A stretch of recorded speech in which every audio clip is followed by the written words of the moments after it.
about to listen to the Dr. Daliah Show. Sassy, stimulating medical talk radio. Any medical advice Dr. Daliah Wax gives on her show should not be substituted for an actual visit to your medical provider. And now, here's Dr. Daliah.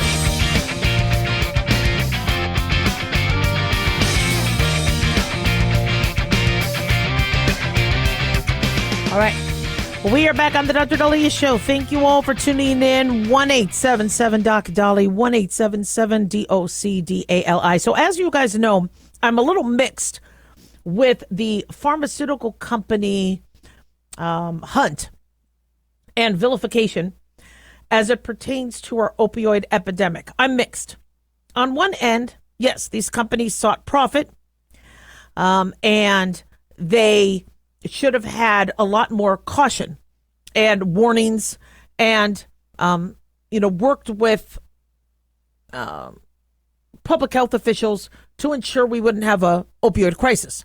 On the other end, since 2016, when many physicians and medical providers severely cut back opioid prescribing and the limitations of access to it significantly rose, we are having despite all that, exponential jumps in opioid-related deaths because there's another factor besides the pharmaceutical company isn't the only bad guy. We have cartels. We have drugs coming across the border. We have China. We have people getting these online. And then we have possibly also underground labs making them. So, the courts can only go after who has the money. The dangling grapes, right? Opioid deaths are rising. And we keep going after the pharmaceutical companies when I think we might need to share some of that focus with the border. You want to fight the opioid epidemic? Let's fix and secure our border. Let's treat pain. Let's find a way for individuals who are not able to get it legally to not have them go to the illegal circuit. And we predicted that would happen. As soon as we saw all the restrictions on narcotics, we said, look, if people can't get them from their regular medical provider, they're going to go to the underground to get them. And those could be laced with fentanyl. They could be contaminated. They could have inappropriate dosing. And also, because that person is not getting the education that they need. And when you take a narcotic, you can't mix it with your benzodiazepine. You can't mix it with your muscle relaxer. You shouldn't mix it with your Ambien. You shouldn't drink alcohol. Is anybody educating them when people are getting them off the street? Well, the Supreme Court rejected a controversial settlement that would have sent billions of dollars to treatment programs and victims, according to CNN, of the nation's opioid epidemic, but shielded the Sackler family from future lawsuits, despite the fact that that's how they made their money. Now, the Sacklers were, I believe, trying to get relief using bankruptcy. And what's been happening with the Sackler family is they have been sued and they have been settling many of these cases in states, but it's not covering every single case. So if they spend millions in one state to settle, there's another state that says, well, we need it too. And these millions are going, to drug treatment programs. I mean, they're supposed to be education. And so I guess what SCOTUS had to address was the bankruptcy law and if it protected the Sacklers to avoid future liability. So OxyContin was a drug that the Sackler family or Purdue Pharma created. And OxyContin was the poster child of the opioid epidemic and crisis. The Sackler family agreed to pay $6 billion to families and states in part of an agreement to wind down Purdue Pharma. In exchange, the Sackler family would be immunized from future civil liability claims. Purdue marketed OxyContin as a safer and less addictive painkiller encouraging doctors to prescribe the drug over longer periods of time and for more routine injuries. The drug's success, they said, fueled the Sacklers' fortune, and the family became known for philanthropy. But a series of lawsuits, according to CNN, and news accounts alleged that the family continued to promote it even after it learned of the drug's addictive properties. And they say now that Americans have become addicted, they're turning to heroin and other opioids because they can't get their prescriptions. So I believe from 1999 to 2021, nearly 645,000 people have died from an opioid overdose. Now, were all of those OxyContin related? Were all of those accidental? Were some of them suicide? We don't know.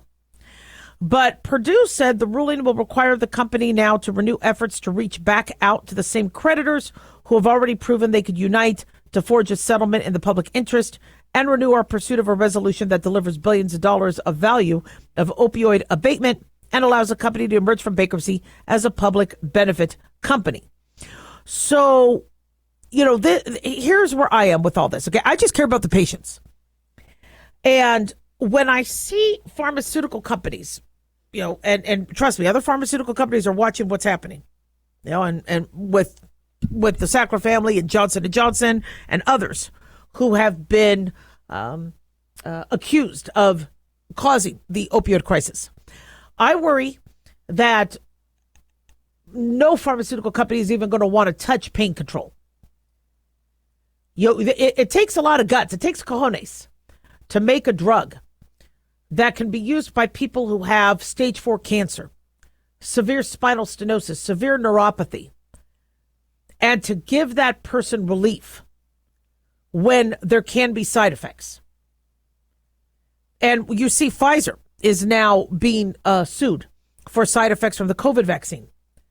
All right. We need to have these companies liable, and we need them responsible in terms of figuring out the side effects, drug interactions, and thoroughly vetting that drug before it goes out on the market with very clear distinction, very, very clear directions on its use, etc. But unfortunately, most people are going to say, forget it, I'm not even going to go there. And so we may have a dearth of medications to help people, and the opioid epidemic will rise as people go underground. 1-877-DOC-DALIAH. Don't go away.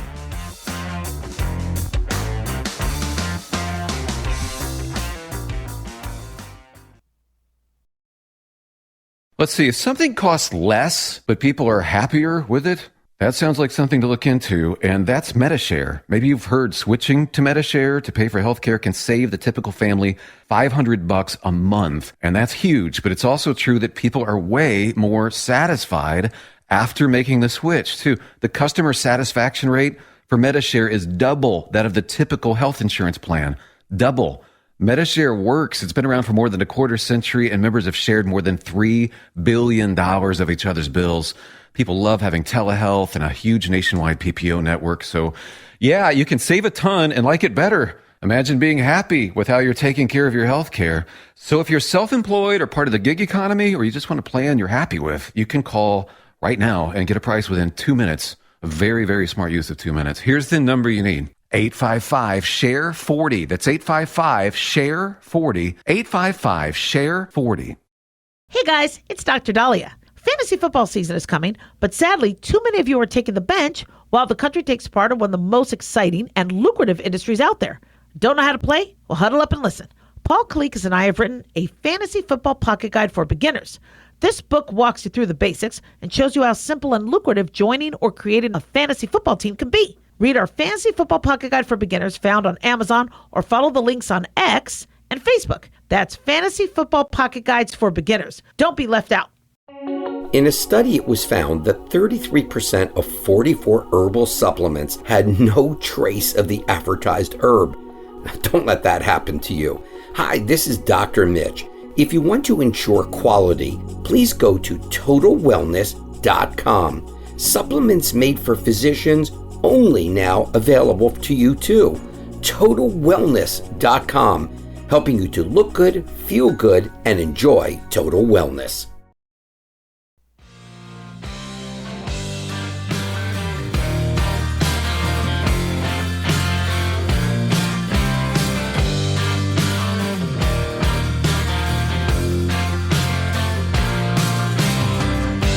All right. We are back on the Dr. Daliah Show. Thank you all for tuning in. 1-877-Dr. Daliah, 1-877-DOCDALI. Big thanks to big thanks to Talk Media Network for making the show happen. And big thanks to Daniel, our producer. I tell you, I was with Genesis Communications Network for 12 years. And so I miss them. And I'm now with Talk Media Network. Great company. But yeah, guys, I'm going to goof every now and then. So I'm allowed to. We're allowed to goof. What we're not allowed to goof with is when it comes to patients and telling them the straight and skinny. And a very interesting book was written by a California doctor called The 10 Big Lies. Lies, he writes, I taught in medical school. Now, I was very intrigued as to what lies, because we don't lie to patients, and I don't lie to students. I mean, you got to tell people the truth about masks, about vaccines, about, that. And as I've said before, during the COVID pandemic, the mask could be a barrier, but it might not be what is hazmat N95 protection, the necessary protection you need. Vaccines may help prevent COVID, but they could also have side effects. You always have to tell the truth. And this is interesting because Fox News says he is revealing the 10 big lies the medical community is telling patients. So what are these lies? All right. And this is and I don't know if I agree with all of these because I never taught these lies. Unless maybe he did this back, 50, 60 years ago when we might not have really understood medicine. But he said one of the big lies that's being taught is the metabolic lie, where metabolism is just the body's way of digesting food. No, we understand that metabolism is, and I'm not criticizing the doctor, but we have to be very, very careful with this type of messaging because people don't trust doctors right now. They don't trust the medical community. They don't trust the CDC. They don't trust public health, and it's warranted. Look at what happened with COVID. Should have never happened. People deserve the truth. And when there was just the absolutes, you have to wear the mask. You have to get the vaccine. You got to get your shot.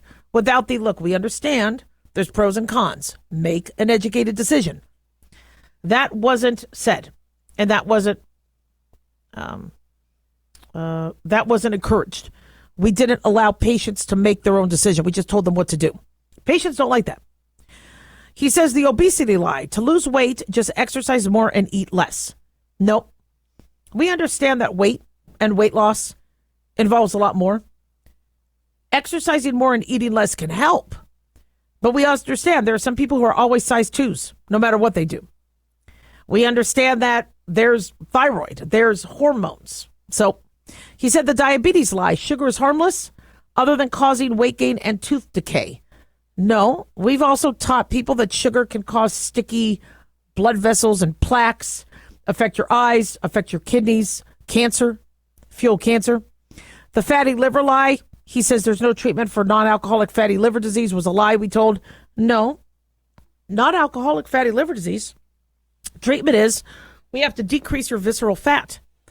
We have to work on your diet. We have to monitor your cholesterol, prevent diabetes. The hypertension lie, he says, high blood pressure is best treated with drugs. Nope. In medical school, we learned you got to do diet, exercise, cut your salt, and you have to understand that high blood pressure, there's multiple causes of high blood pressure. Increased heart rate, stiffening of your arteries, your angiotensin-renin system causing you to clamp up. It's a defense mechanism in case you get shot and the kidneys notice less blood is coming to the kidneys. It'll tighten everything up to try to preserve blood. But that mechanism could also cause blood pressure spikes, which is why we have ACE inhibitors and angiotensin, the ARBs, receptor blockers. So I know he says it's a lie told to students and patients. Nope, I never told it. The cardiovascular disease lie. Statins are a good choice to prevent heart disease. This is an interesting one, and I like the way he worded this. Statins are a good choice to prevent heart disease. Statins, I think, are a phenomenal choice, but they're not the only thing. However, there's been a lot of debates that these statin medications, your Lipitor, your Zocor, your Crestor or atorvastatin, simvastatin, rosuvastatin, these statin medications may have side effects. Of course they have side effects. Now, I have seen people who have taken these medications that should have had heart disease be able to have a lot more longevity to their life. My father refused to take a statin. He dropped dead of a massive heart attack. Now, I'm not saying if you take a statin, you're not going to have a heart attack, but statins have some amazing evidence in terms of cardiovascular protection, but they also have side effects. They say the cancer lie. Most cancer is caused by accumulated DNA damage. No, cancer can be caused by a variety of things. The Alzheimer's lie, it's progressive, untreatable, caused by beta amyloid accumulation. We've talked about Alzheimer's, tau protein. I think sometimes brain trauma could also make you more susceptible, scarring. And then the mental health lie. Metabolism has little effect on mental health. The aging lie, it's the inevitable result of accumulated wear and tear. And he goes on. So, this is interesting in terms of, I don't like the term lie. You're basically accusing the medical community of charlatanry, of fraud, of scams. I have seen scams in medicine performed. People selling supplements to make extra money, and we don't know what's in the supplement. Look at that water. There was that water that was supposed to be a basic water, and it caused hepatitis, and it caused liver failure, and people died. I mean, I think it was called real water. Doctors were promoting this. Did you study did you study it? Where I think we have problems is, one, when we have political narratives behind some of the messaging. Two is when we are trying to save so much money in medicine that we start cutting off access or care options for older people. One lie I could see that may come up and surface is the idea of, you don't need screening after 74 years old for your mammogram or your colon. You don't need it. I think a lie was the prostate cancer. That was a lie that was spread by the medical community, where you're going to die of something else before you die of prostate cancer. So we don't have to be as aggressive screening for prostate cancer and treating it. Well, the first thing that I thought of is, what about black men? How do you know it's not aggressive if you don't screen for it? Same thing with black men and colon cancer. Why are we waiting till age 50? And so I thought that was something that might be under the broad umbrella of an untruth. Again, different strokes for different folks. Some people will die before their prostate cancer kills them, because prostate cancer can be slow, but not all. Prostate cancer could also cause debilitating pain in the back, in the pelvis area, and in terms of your erectile dysfunction. When I was an ER doc in Lake Havasu, we had a man come in who had a cervical fracture. And he's like, but I didn't fall. It turned out he had prostate cancer that had spread to the spine. And so he had pathological fractures. He ended up dying because he didn't want to be in C-spine precautions when he went to when we shipped him to a hospital. He didn't want it. He was, I think, overwhelmed. And who knows, maybe the cancer went to his brain. So he took off his C-collar, tried to walk out, and then he ended up dying. I don't want to depress you guys, but the moral to this is you're supposed to be able to trust your medical provider. And many people are now vetting their medical provider to see if they are just, spreading the Biden gospel, or are they actually putting the patient and their particular individual health picture first. And that's what people need to know. They don't want to think they're being pitched a vitamin, because that doctor can then make money and go to Europe on vacation.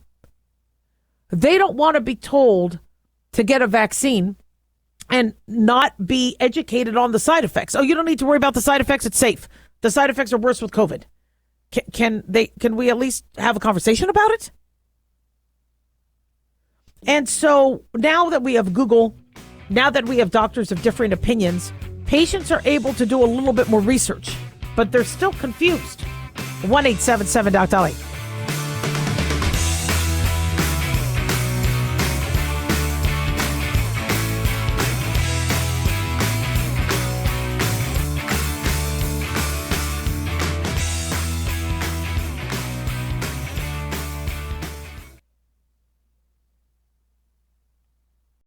Hi guys, Dr. Daliah here. Addictions can sneak up on us and come in many forms, whether it's drugs, alcohol, sex, video games, porn, or something less obvious such as food, internet, or shopping. Addiction can seem innocent at first and then evolve into an insurmountable evil. In our book, Addiction Basics, Caitlin Kalikas and I dive into the common addictions and provide tips for identifying and preventing these before they sneak in and take over our lives. Addiction Basics can be found on Amazon or my website, drdaliah.com. Check it out. Carl Amari here to tell you about our newest website for old-time radio lovers. It's 100radioshows.com. At this site, there are 5 old-time radio shows waiting for you to download free as our gift to you, and be sure to browse the additional 700 old-time radio shows available to you for 70% off by using the promo code RADIO at checkout. This is a limited-time offer, so log on to 100radioshows.com. That's 100radioshows.com.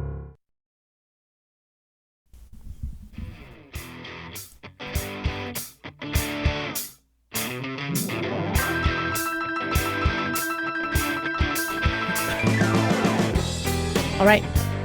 We are back on the Dr. Daliah Show. Thank you all for tuning in. 1-877-DOC-DALIAH, 1-877-DOC-DALI. So tonight is the debate between Joe Biden and former President Trump. President Joe Biden, former President Donald Trump. And I've just been seeing all the hoopla and all the buildup. I expect to be underwhelmed. I don't think it's going to be the big ratings grab that everybody thinks. I think there's only 2 commercial breaks in the hour and a half. I'm going to be later on air with a group of panelists talking about, what I thought and how well I think they performed. And that's going to be through Odyssey on a KXNT and KDON. But the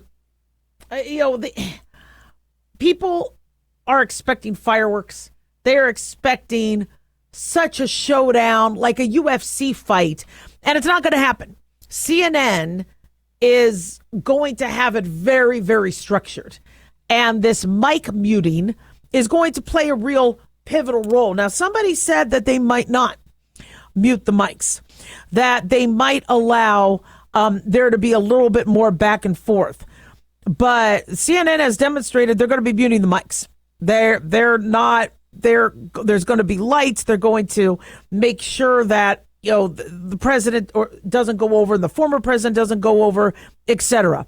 And they want it orderly. But, so if you guys are thinking of a debate that we've seen in the past where they go, no, that's a bunch of BS. No. And here's the thing. Trump made it to fame because of his debate demeanor. That's why he got so popular. This clips his wings. All right. Trump said it like it is. Trump said what a lot of people were thinking or, might have disagreed with, but he got it out there. And so we're now a little bit more spoiled, where we don't want to hear a candidate go, I am here for America, and we need to be here for America, and I am the right candidate, and I am going to get the job done. Get her done. Okay, that's not what people want. All right. Now people are like, guys, look at the border, look at the economy. I mean, what's that? And so people want to see a little bit more non-political discourse. Biden has struggled, publicly in terms of speaking, and it could be very, very troublesome if he has to get into it with Trump. And because CNN is moderating, and CNN, I got to tell you, I think there has been more focus on the mic silencing than probably the actual questions, because that's where a debate gets juicy. That's that back and forth. And so, if Biden says our border is not secure because of Republicans, that Trump is going to go after him. But if they don't let Trump, respond, they keep him muted. Biden goes through his other things. That's why we need to do this. And then it's like that. Okay, Trump says something, and then Biden says something, and then it's going to be boring. I know you guys are expecting major fireworks. On the flip side, I don't like it when you can't hear what anybody's talking about. When everybody's trying to get mic time. Like, I don't like the primary debates. The primary debates are ridiculous.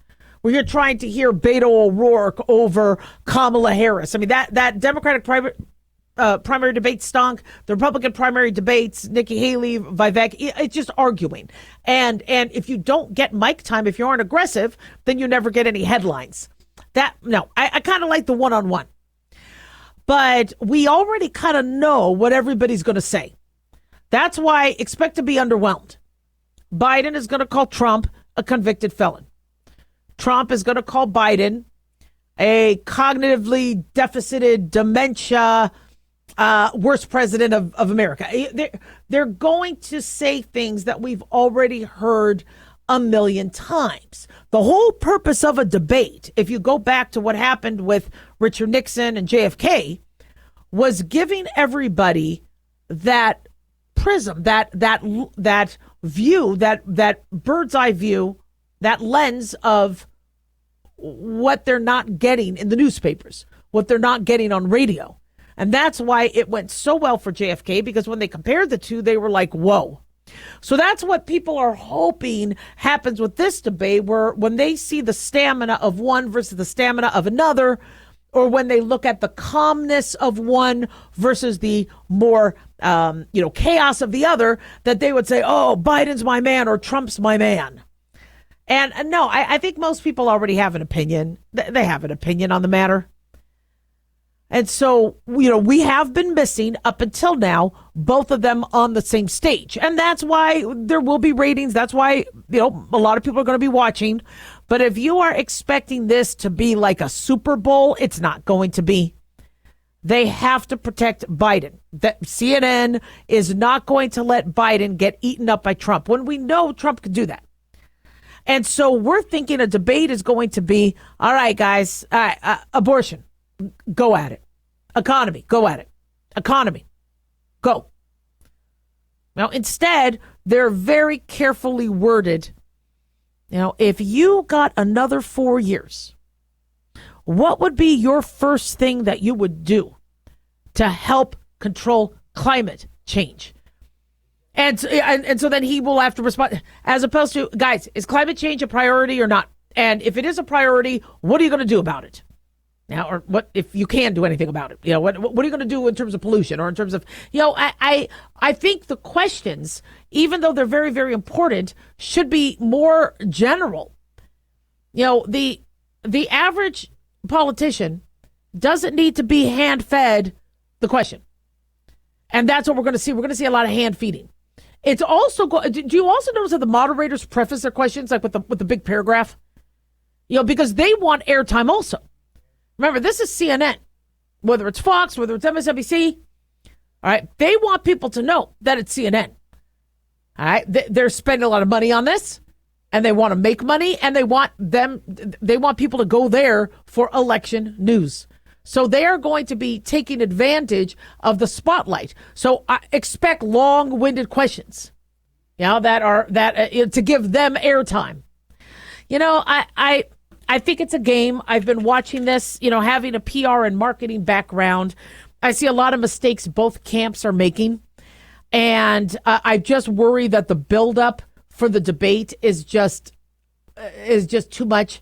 And then people are going to get all upset, and they're going to. But we have a president that struggles and has to have his press releases very scripted and choreographed.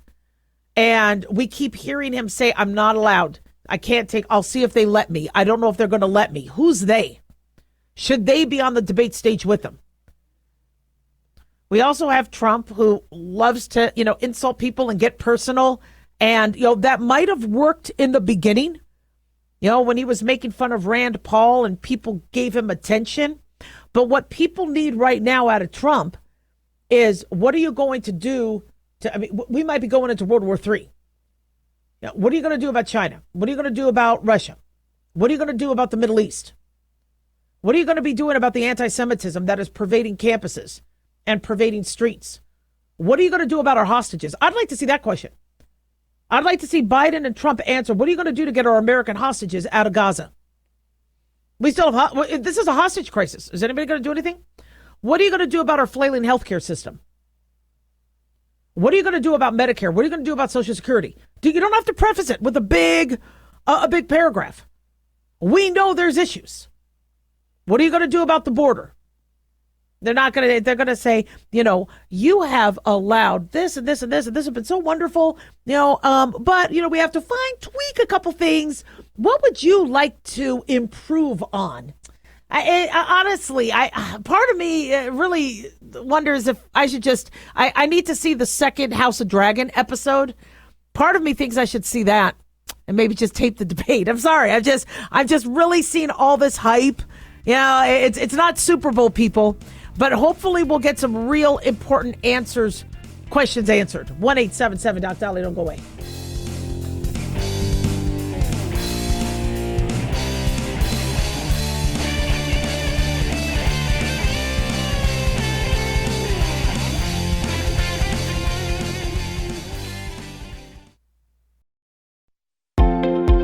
Considered by most, optimized curcumin is one of the few bioavailable and highly absorbable curcumin products on the market. Hi, I'm Dr. Mitch. Since most chronic diseases have inflammation, our optimized curcumin seems to be a perfect addition to any nutritional program. It makes sense to me that preventing or reducing inflammation is a key component to our overall health. The Mayo Clinic found that curcumin can decrease swelling and inflammation, has antioxidant properties, and research suggests that curcumin can prevent cancer, or at least slow the spread of cancer, and in many instances make chemotherapy more effective. It protects our healthy cells even from radiation. TotalWellness.com, where we help you to look good, feel good, and enjoy total wellness. Self-reliance. It's not a phrase we hear much in our culture these days. It might conjure up images of pioneers, the West, rifles, strapping men, and strong women. But what does it mean for us in today's world? The New American Magazine has just released its latest collector's edition, Self-Reliance, Foundation of Freedom. In it, the New American authors outline the necessity of self-reliance for a free people, tips for self-reliant living, and the importance of not giving up hope. This unique edition includes articles on the self-sufficiency of the founders, preparing for a worst-case scenario, firearms, financial self-reliance, the importance of community, and many other topics by expert writers. Now, for a limited time, the New American is offering a bundle of 3 collector's editions: Self-Reliance, The Great Reset, and Trump World for just $19.95. Available at shopjbs.org. Visit shopjbs.org today.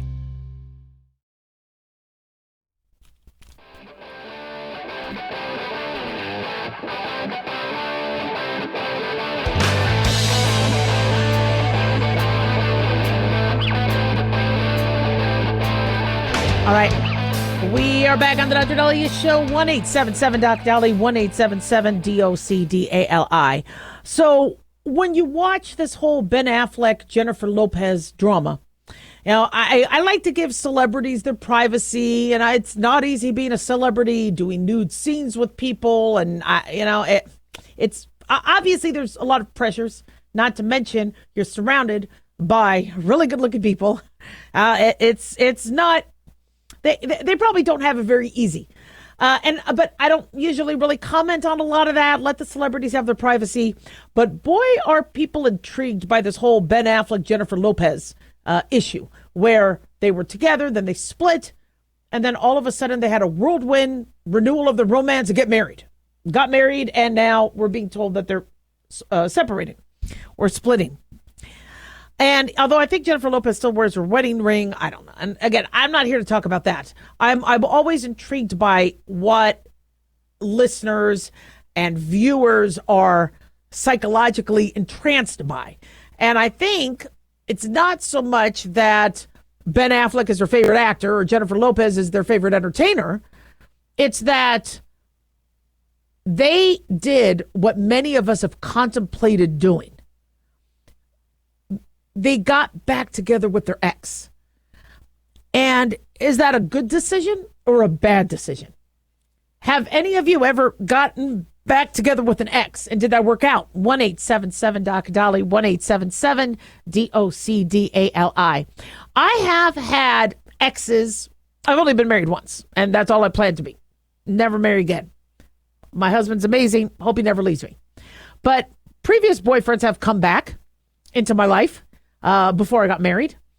And I remember maybe going out once or twice. No, because if I was right about breaking it off, if I was right about it falling apart, then that is going to come back.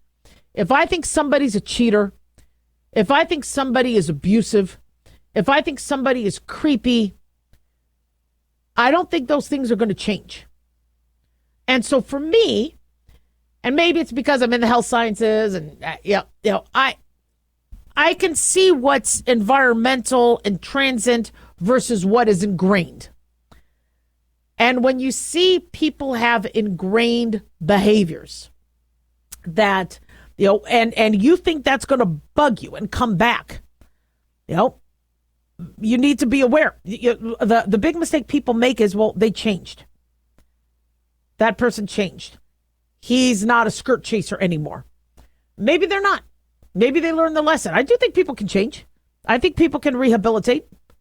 But on the other end, if there's a pattern of other behaviors, usually you don't break up with somebody for just one little baby thing. Usually there's a conglomerate. And what ends up happening is the tincture of time starts to soothe over these old wounds. And then you go, really, was I that mad about? No. They might not have even really cheated. I don't think they're going to do it again, or whatever makes you decide to go back. And then you could be hit with reality. On the other end, and we've talked about when to get back with an ex, if you broke up for the wrong reasons. Did you have a bad day? Did you come home and did you decide to just say everything that, probably shouldn't have been said because you just wanted to tick your partner off? They leave. You now have to have a choice of doubling down or not. And if you guys broke up over a stupid fight, I see how exes go back. It happens. We fight. We get back together. If it was because of something that was transit, a boss, a job, a choice that was made that might not have been the best choice at the time, and that person is never going back to that job, or that situation is never going to rise again. I think there can be room to get back together. And so when you watch, Ben Affleck and J-Lo, I don't know about the intricacies and why they broke up, but my guess is there was an incompatibility. And that incompatibility might be resurfacing. We saw pictures of them when they were together, looking like they argued, looking like they were tense, looking like they weren't happy. And relationships are not easy. I've known many people who might have had the sex down and they might have been on the same level physically, but mentally, spiritually, politically, and, sometimes your compatibility can be transient. And so we think, okay, as long as I love him, he loves me, I love her, she loves me, we're good. Love will transcend everything. Yes, it can. But were you really in love? Or was it that you had the hots for each other? Is it that you were done with being single? Was it that everybody was getting married around you and you're like, all right, I want to get married, and you talked yourself into it? True love is not very obvious. I meet Jimmy Garoppolo, cute as can be. And all over, I think all over social media for the last how many years, I love Jimmy Garoppolo. And by the way, Danny Amendola, I think I want to add to that list because boy, is he a cutie. Do I really love them? I mean, when you love somebody, it's not that obvious. That's why some of the best relationships are people you're friends with. And then you later grow that. And you don't realize that you guys are in love until like, oh, wait a second. When it always starts out with the passion and the sex, we're told that the relationship might not last as long as if it starts out with that friendship. Why? Because love is a lot deeper. For you to take a bullet for somebody, for you to give up your career, to give up your ambitions, for you to take care of that person in sickness and in health till death do you part, there has got to be one hell of a bond. And that bond transcends a lot of the more superficial stuff.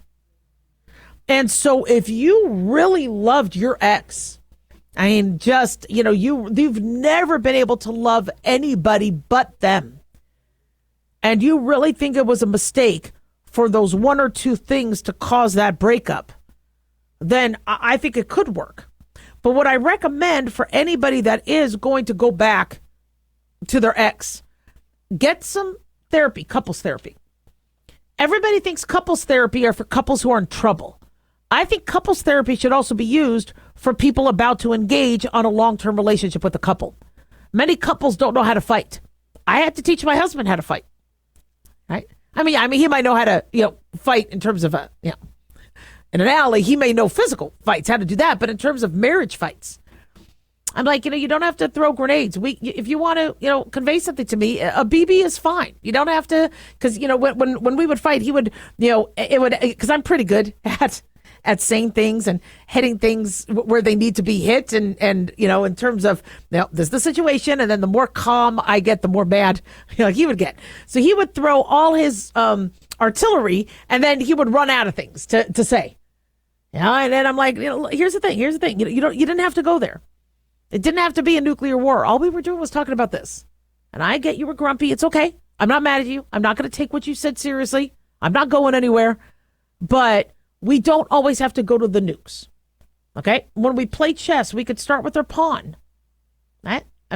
Look at me with my metaphors today. Yeah, see? Okay?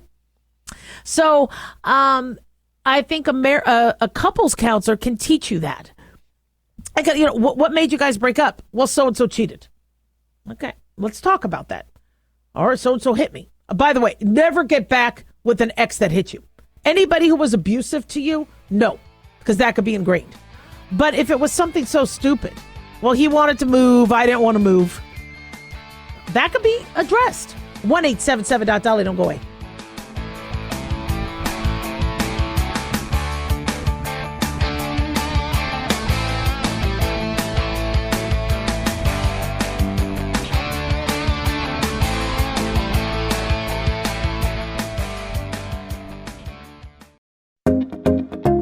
Did you know that healthy arteries make a gas? Yes, actually 3 known gases.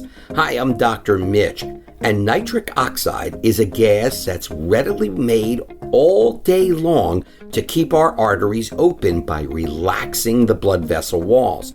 By doing this, our circulation is increased, bringing blood, oxygen, and nutrients to every part of your body. Both age and poor diet can lead to a loss of this precious gas, and in turn, blood pressure can go up, energy can go down, and you can get tingling in your hands and feet. Well, our product, Ultimate Nitric Oxide, can easily help fix this lack of nitric oxide. Go to TotalWellness.com. That's TotalWellness.com, where we are helping you to look good, feel good, and enjoy total wellness.